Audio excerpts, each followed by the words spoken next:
Okay, good morning. Welcome to FamilyMath1173. FamilyMath1173. So today we're looking at this very interesting problem. So there are two players, A and B. A has €1 or a dollar, whatever currency, doesn't matter. B has $2 or €2. In a given game, in each round, the winner gets €1 from the loser. Historically, A is a better player than B, with probability of winning a round equal to 2/3. So A beats B 2/3 of the time. Yeah. A and B play until one of them goes bankrupt. What is the probability that A wins the game? Now the Pascal, who I learned this from, was teaching about an approach called Markov chains on this problem. That doesn't matter to us. You can approach this problem however you want. So I talked to you about I gave you this problem this morning, and then I was out all morning. I just asked you to think about it, so make sure I'm zoomed out properly. And you have thought about it. So explain to me sort of what you think. So my original approach was to look and see what the probabilities might be sort of at each step of the game as you go on for a winning or losing. So at the start of the game, I'm going to write A having $1 and B having 2. Okay. And then I made this tree chart, sort of like the problem we did before. So 2/3 of the time, A is going to win. And the game's going to continue with A having $2 and B having 1. And then 1/3 of the time, A is going to lose because they have to give B $1 and then they'll have $0. Okay. All right. So from this is a good start to thinking about the problem, because after one round, either A loses. Or A ends up in the situation where A has $2 and B has $1. Okay, yeah, that's a good start. And then 2/3 of the time from here, A is gonna win because B has to give them $1 if they win the round of the game. And then 1/3 of the time the game continues again with A having $1 and B having $2. If they lose this round. Okay. And then from here, it's going to be similar to before. 1/3 of the time, A loses, and then 2/3 of the time, A has $2 and B has $1. Yeah. Okay. And then from here,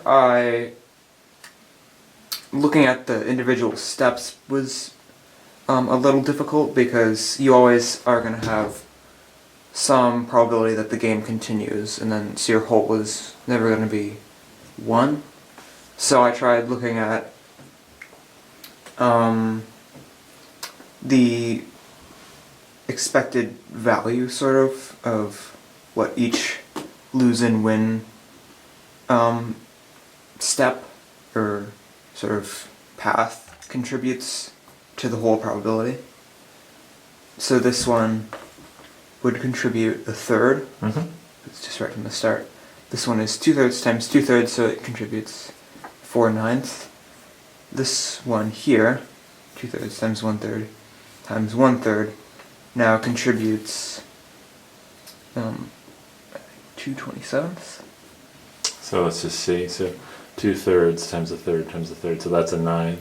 And then 2/27. Okay, great. Yep. and from here, you can see that the game is gonna. If the game continues, our path will extend in a way that we know before. So from here, we've seen this losing path before. Because once we get back to here, we're essentially back to the same starting position. And so we know from here, we're going to have a 2/3 chance to go to here, and then another win path is 2/3. This is 8 over, 2/3, 8 over 81. But it's a win. And then the game will continue 1/3 at a time here, and then we'll be back to the same position. Okay. Or actually, no, we'll be back at the same position. Yep. And these probabilities started to look similar because from this position, going from the 1 and 2 position, you have a 1/3 chance to go to the losing path, and then 2/3 chance to continue, but then going down that path, you'll have a 1/9 chance. Yep. So the next to lose case will always have a probability of the previous lose case times 2/9. Okay. So 1/3 times 2/9 is 2/27. Mm-hmm. And then from here, we know the next case will have probability 4 over 243. Nice. All right, I got it. And so from here we have this. I think it's a geometric series, where each term is being multiplied by some amount to get to the next term. Mm-hmm. So I think we know how to actually evaluate what those are, and then that's how we can find the probability, because it's the same up here. This is also these scenarios. This 4/9 is times 2/9 is 8 over 81. I see. Okay. All right. Well, good. So let's go to the next video, and you can show how what you did next.